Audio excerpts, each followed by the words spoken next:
হরে কৃষ্ণ, জয় শ্রীল প্রভুপাদ। তো আমরা এখন জানবো ভগবান কে। ভগবানকে, এই জগতে মানুষ ভগবানকে নিয়ে বিভ্রান্ত।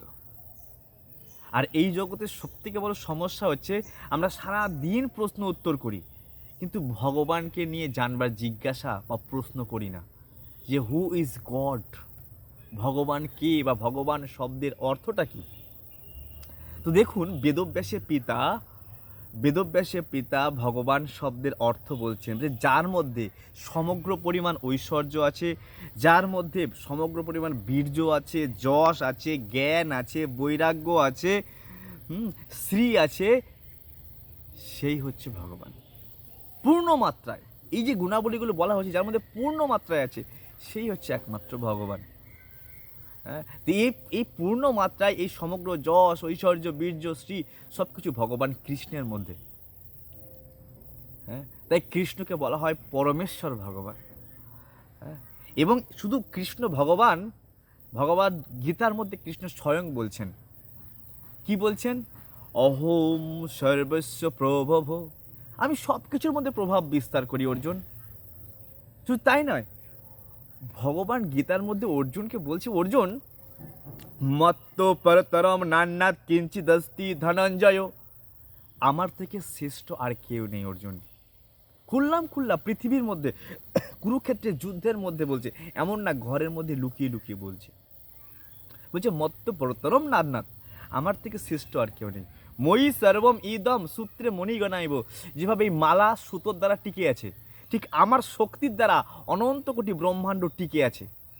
আমার শক্তি যা কেউ দেখতে পায় না, যেভাবে সুতোকে কেউ দেখতে পায় না, মালাকেই দেখতে পাচ্ছি, তুলসীকে, ঠিক তেমনি অনন্ত কোটি ব্রহ্মাণ্ড টিকে আছে ভগবানের শক্তির কারণে।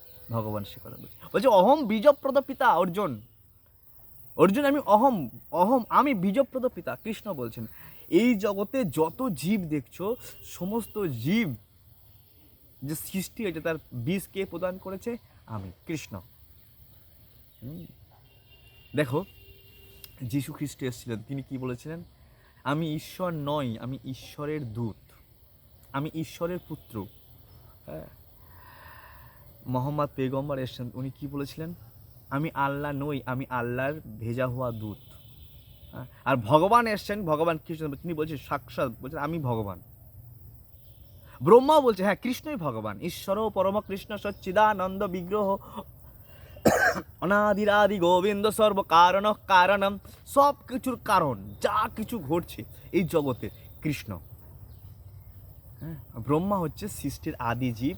এই ব্রহ্মা বলছেন যে সমস্ত সব কিছুর কারণটা কি? ভগবান কৃষ্ণ।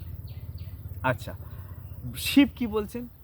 শিব বলছেন আরাধনানাম সর্বেশাম বিষ্ণু আরাধনাম পরম, সমস্ত আরাধনার মধ্যে শ্রেষ্ঠ আরাধনা হচ্ছে ভগবানের আরাধনা, আমি তার আরাধনা করি।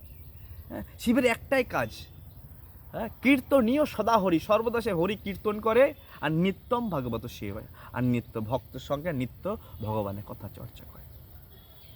হ্যাঁ, তাই সমস্ত শাস্ত্রে এবং ভাগবতে বলা হচ্ছে কৃষ্ণস্তু ভগবান স্বয়ং ইন্দ্রারি ব্যাকুলম লোকং মৃয়ন্তি যুগে যুগে, কৃষ্ণ হচ্ছে স্বয়ং ভগবান। যে কথা বলছে অসিত দেবল, যখন অর্জুন বলছে যে প্রভু আপনি পরম ধাম, পরম পবিত্র, পরম পুরুষ, বলছে শুধু আমি একা বলছি না, এই অসিত দেবল বড় বড় মহান মহান ঋষিরাও একই সুরে বলছে আপনি ভগবান। হ্যাঁ, এবং আমরা দেখতে পাই ভগবান কৃষ্ণচন্দ্র, হ্যাঁ, পুতনাকে একটুখানি বয়সে পুতনাকে বধ করেছে, একটুখানি বয়সে গিরি গোবর্ধন ধারণ করেছে। হ্যাঁ, যা যে সমস্ত অলৌকিক লীলা, মানে কালিয়া নাগের উপর ভগবান নৃত্য করেছে। হ্যাঁ, সাক্ষাৎ পরম পুরুষোত্তম ভগবান শ্রীকৃষ্ণ। তাই আমাদের কর্তব্য হচ্ছে পরমেশ্বর ভগবান শ্রীকৃষ্ণের আরাধনা করা। শ্রীমান মহাপ্রভু বলেছেন আমাদের আরাধ্য দেবতা কে, আরাধ্য ভগবান কে? বলে ব্রজেশ তনায়, ব্রজেশ তনয়, আমাদের আরাধ্য ভগবান ব্রজেশ তনয়, সে ব্রজের তনয় ভগবান শ্রীকৃষ্ণ। তদ্ধাম শ্রী বৃন্দাবনম, শ্রী বৃন্দাবনের কৃষ্ণ।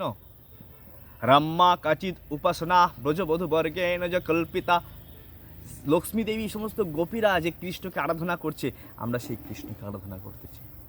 তিনিই আমাদের পরম পুরুষোত্তম ভগবান, তিনিই হচ্ছে ভগবান। Chant Hare Krishna and be happy.